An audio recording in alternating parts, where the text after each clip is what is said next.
What is up guys at welcome back. Sa video ito, discuss naman natin ang footing design. So footing rule of thumb. Calculate natin dito yung depth, width, at thickness ng ating footing. Now disclaimer lang ulit, kailangan natin mag-conduct ng soil testing para ma-verify natin yung actual soil strength. At kailangan din natin i-verify based on the actual load o demand yung magiging final dimension ng ating footing. Dahil critical part ng any building ang ating foundation. Alright, simulan natin sa footing depth. Now for the depth, this is for shallow foundation. Meron tayo ditong formula na 20% to 27% ng building height. Ang building height na to ay measured from the natural grade line papunta sa roof beam level. Now yung 20% to 27% dito, this is more than dun sa ating structural code. So don't worry. Alright, for example, meron tayo ditong bungalow. Now yung natural grade line natin hanggang sa roof beam measured na 3 meters. Now yung depth natin 20 to 27% ng building height. And personally, ang ginagamit ko dito ay yung 23% of the building height. Now kunin natin yung 20% to 27% ng 3 meters. At 20% ang depth natin ay 0.6 meters. At 23% ang depth natin ay approximately 0.70 meters. At 27% naman ang depth natin ay approximately 0.8 meters. So para sa akin, ang kukunin ko dito ay yung 0.70 meters. Alright, next naman, 2-story. From natural grade line hanggang second floor, 3 meters. Second floor to roof beam, meron tayong 2.8 meters. Overall, meron tayong 5.8 meters dito. Depth is equal to 20%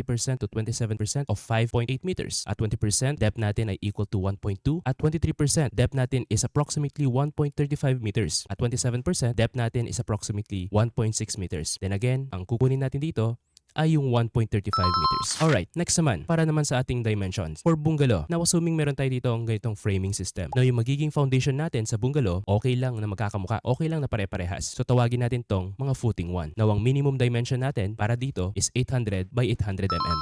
Next naman para sa 2-story. Assume natin na ganun pa rin yung ating framing system. Now magkakaroon tayo dito ng tatlong sizes. Una, yung ating mga corner footing. Sila yung mga F1 natin. At sila yung mga smallest size natin. Sila ang smallest size dahil konti lang yung tributary area na binubuhat ng mga to. 25% lang ng slab kumbaga. Next naman natin ay yung mga medium sizes. Yung mga nasa gilid pero hindi corners. Ito naman yung mga medium sizes natin, yung mga F2 natin. Now mas malaki sila ng konti sa F1 dahil yung tributary area na binubuhat nila ay 50%, tig 25% dun sa magkabilaang slab. Then yung nasa gitna naman, ito yung F3 natin. Ito naman yung large size natin. Siya yung pinakamalaki dahil tig 25% dun sa apat na panel yung kanyang binubuhat. Now, ang minimum sizes natin dito, for F1, 800 by 800 pa rin. Now, for F2, add lang tayo ng 200 mm. So, magiging 1000 by 1000 mm. At for F3 naman, ganun din. Add lang ulit tayo dito ng plus 200. And meron tayo ditong 1200 by 1200 mm. Now, disclaimer lang ulit. Applicable lang ito para sa mga residential dahil sila lang yung may maliliit na loads. And gagawa tayo dito ng separate video kung paano nga ba kinukuha talaga ito. Alright, for the footing thickness naman. Ang thickness natin, meron tayong formula. 25% ng width plus 75 mm. At dapat greater ito dun sa ating 200 mm. Now ito na yung ating magiging thickness formula. Now for 2-story ulit, balikan natin. Yung thickness natin para sa F1, 25% ng 800 plus 75. Meron tayo ditong 275 mm. Since greater ito sa 200 mm, therefore ito ay okay.